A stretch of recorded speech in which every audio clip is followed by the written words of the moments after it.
Welcome to this Big Byte video about the MRP monitor. I'll give you a tour of this SAP add-on tool so you can see its various functionalities, and we'll go through and actually create a variant to make a monthly data source. This data source will be needed for other SAP add-on tools like the MRP Monitor Lite. Let's begin. We start just like with any transaction in SAP by typing in the MRP Monitor transaction code, which is just MRP, then enter. You'll see a confirmation at the bottom of your screen. The MRP Monitor launches into its first tab called Databases. Here is where you choose the posting periods. Typically you'd choose months, but you can also choose weeks or posting periods. In this example, we'll choose months. Then we'll choose the start date. We can choose the default, or you can put in a date you prefer. Now we select the level of analysis. We'll choose plant, but it could also be storage location, MRP area, sales org, or sales. Now before we move on, we'll have to scroll down. This can be confusing at first because there are two scroll bars. One here, close to the screen, and one way over here on the far right. Scrolling this one down shows you more on the screen.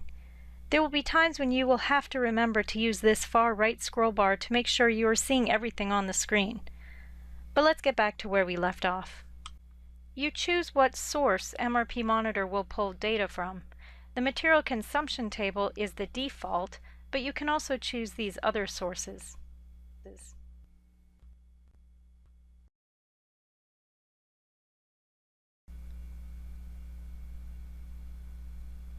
Output control lets you color code the results. I'm not going to select that this time. The area of analysis section lets you isolate which data gets pulled into the data set. In this example, we'll specify only finished goods in only one specific plant, and we're going to exclude an MRP controller. In Big Byte workshops, you'll learn about using MRP controllers to help manage your portfolio, and this is why you might want to exclude a value or values.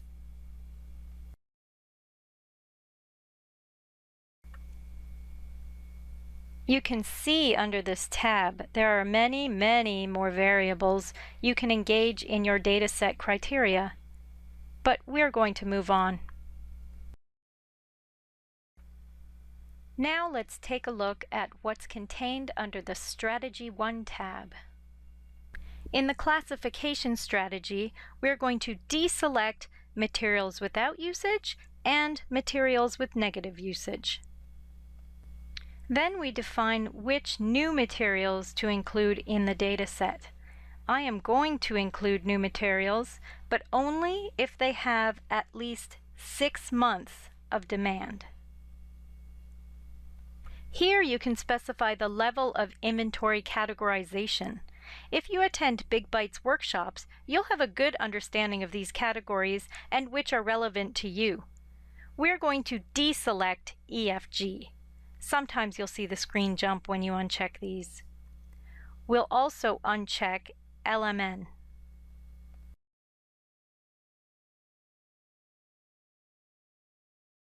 You can choose to have life cycle analysis performed and specify to which materials it applies. I'm going to have it apply to all materials. We'll scroll a little further down the screen. Because I selected ABC analysis higher in the screen, here I can define what is an A, B, and C. You can see the screen jumps again. Attending the Big Byte workshops will give you a deeper understanding of these options and which will be right for your situation. We'll scroll down a little further. Here we'll define our price criteria. What is an expensive item? Depending on your industry, expensive might be $1 million or it might be $10. I'm going to say $10. And what is a medium priced item? Again, it might be $50,000, it might be $5. I'm going to say $5. By default, an inexpensive item will be anything less than $5. Now we'll define the variation of usage criteria. I'm going to use the absolute coefficient of variation and define an X item having a variation of 0.6 and a Y item having a variation of 2. which means the Z item is anything greater than 2. Again, in the Big Byte workshops, you'll learn what these variables mean and which would be most appropriate for your business. There are a lot more variables, but these are the ones with the broadest application. Let's scroll back up to the top of the screen and click on the Next tab. The Strategy 2 tab has a lot of content, and you'll need to use both scroll bars to see it all. Here is where you further define things like your range of coverage, inventory turnover, slow-moving items.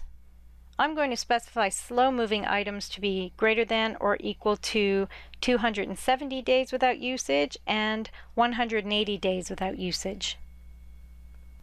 Let's scroll down a little bit further. I want to show you a very important field under this tab. Near the bottom of the Strategy 2 tab is where you define the currency. I'm going to change the euros to US dollars. Let's scroll back up to the top and see what's on the next tab. Under the Safety Stock tab, you can enter the target service level and the safety stock level calculations to meet that service level.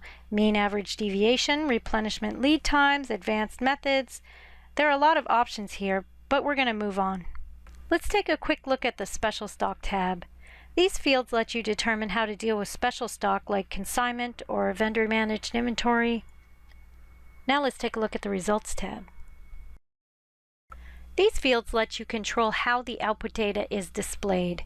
We want classifications to update after the MRP monitor runs, and we want to display result.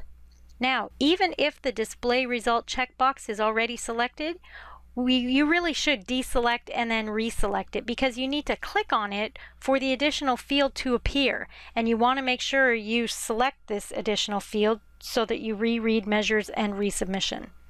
We also want to make sure we save the result. I'm going to select Standard for MRP Monitor and enter a description of this data set, which is going to match what we've been entering in the Databases tab.